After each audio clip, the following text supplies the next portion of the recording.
What's up guys, Jeremiah here from Babbling in the Backyard. In today's video I'm going to show you how to quickly and easily install a receptacle on the outside of the house. Now the reason we're doing this is because it is for a water feature. I know this is not normal for this channel, but I know how to do it, so I thought I might as well show you guys how to do it. In the next video we're going to be using this for a water feature that we're putting together over here, so check that out. But for this video, let's go ahead and jump into this.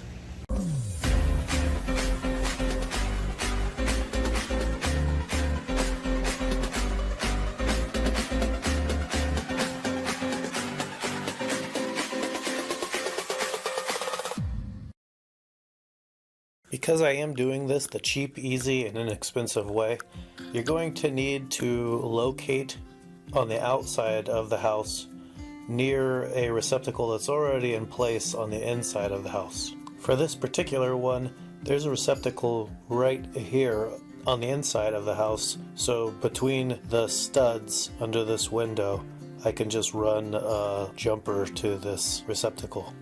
So on the inside of the house, we're going to make sure that the power is shut off. As you see here, I'm putting in a wire tester. This device is typically used for making sure that you have your wires connected correctly, but it'll also show us that the power is off when I cut that breaker. So if I look in this panel, I can see right here I've got sunroom plugs, which just was a sunroom originally, so I'm going to cut this breaker and then I'll make sure that it's the right one. And that did what I needed to do. It cut the power, so there's no power now to this. I'll go ahead and start removing the faceplate and then take the receptacle and pull it away from the box. See what I have going on for wiring.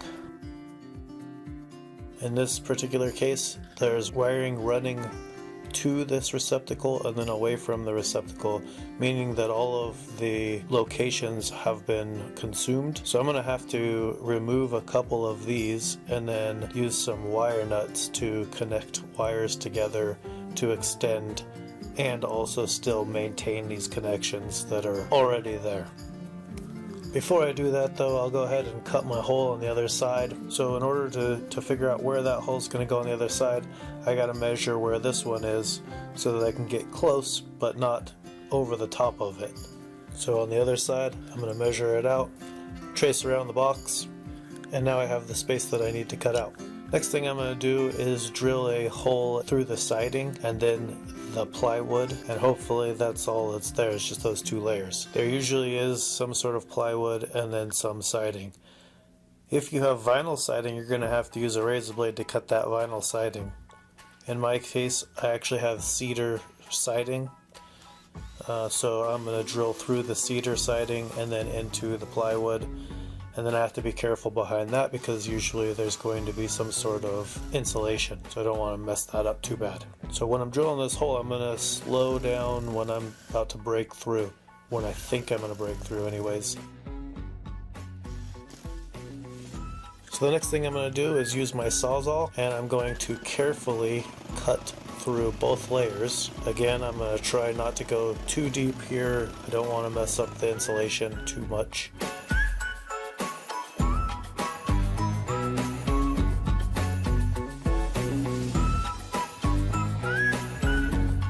Check and make sure that the box fits. It's a little snug, so I'm going to go ahead and cut just a little bit more off. I can see there's a little bit of a hump at the bottom. Now the box will fit in. So I'm going to go to the other side and get the wiring done. For this you'll need some sort of wire stripper. I've got a couple different styles of wire stripper. I use this tool for wire stripping and for grabbing wires with the little pincher on the other one side.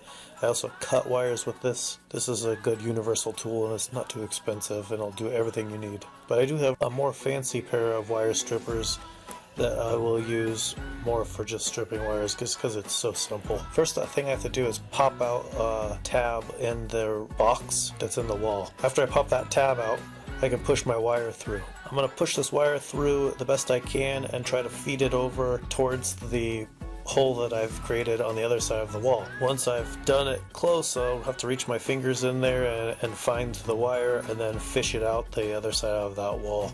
After I have the wire fished out the other side, I'll go ahead and cut off with some sparing wire sticking out of the wall, probably about 6 inches. Once I've cut that, then I can strip the sheath on the outside out. Usually I use a razor blade barely sticking out, but I don't have one with me, so I just grabbed my pocket knife and stripped it off that way.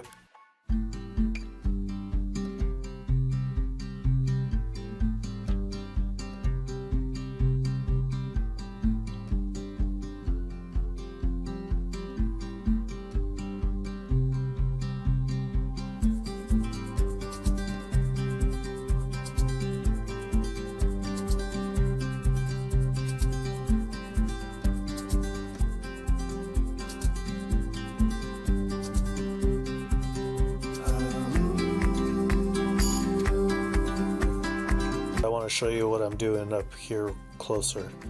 So I've taken the ones that were previously attached to the receptacle, taken 2 of those off, the black and white, and I have one extra little jumper that I'm adding here. So I'm going to have all sides stripped, and I'm going to take the 3 wires, the one that was previously hooked up here, the new wire that I'm running outside, and then a little jumper wire. I'm going to stick those together, and then I'm going to tie them all together with a wire nut. I want the ends to be lined up the best I can when I use this wire nut.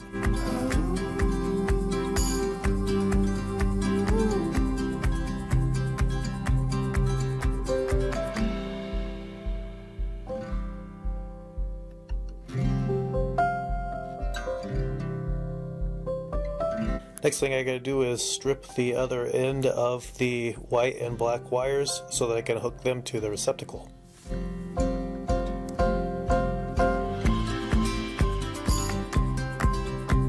I'm going to remove the previous black and white wires from the receptacle so that I can attach the new wires. In order to attach these wires, I'm going to use my tool to create a bend in the wire, and then I can hook it onto the screw when I attach it. So I'll get these guys tightened down, and then I will start shoving these wires back into the wall.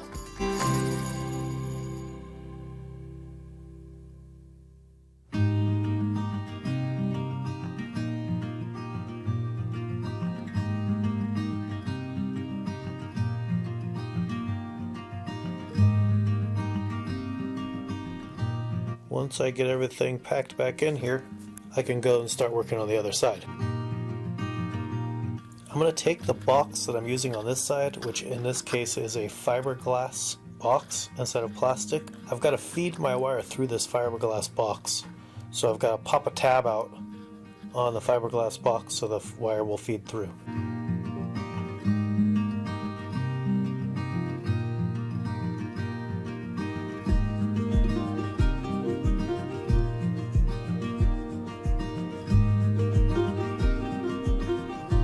After I've got the wire through there, I'm going to go ahead and start getting this into location. I'm going to first back off the screw as far as possible on the box so that I have more of a gap between the lever that flips over here and the back of the plate here, because I have to go through the siding and the piece of plywood to clamp it into location. So I'm going to back that off as much as I can. So then I'm going to push this thing into location and tighten my screw, check to see if it fell over and clamped itself, and it did. So they'll go ahead and continue to tighten this up and make sure that it doesn't go anywhere. Now I'm going to go ahead and remove the outside sheath, strip my wires, and start hooking up the GFCI. For this one, these wires just push straight in, but make sure that your wire is under the plate and not just the screw, so that plate will fall with gravity. If you flip it to one side or the other side, it'll fall away from the receptacle or it'll go back towards the receptacle. If you let it fall away from the receptacle, then the wire slips between that little plate, and then the screw pushes the plate down to wedge the wire. going to do that with both the white and black wire. And this particular one, the silver is white, which is normal, and it says white wire on the receptacle. And normally it's a more gold color that's for the black side, and it says hot on that side, so that's your hot wire. In this case, it is a black screw for your black wire, which makes a lot of sense.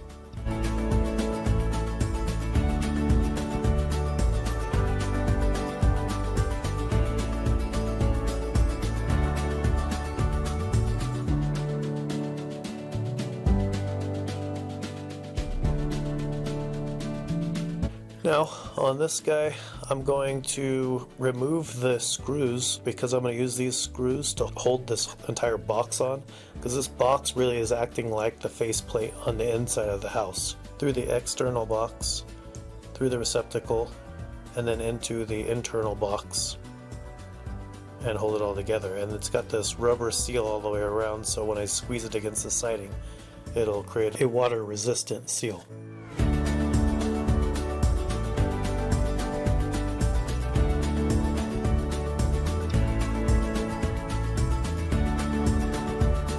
So for this GFCI, I did need a weather resistant style GFCI for outdoors, so that's what I have here. So now I'll go ahead and turn the power back on and check my wire connection on the inside, button all of that up, then I'll move to the outside, check my wiring situation out there. I'm going to test the GFCI and it's working, so I will go ahead and start buttoning this one up.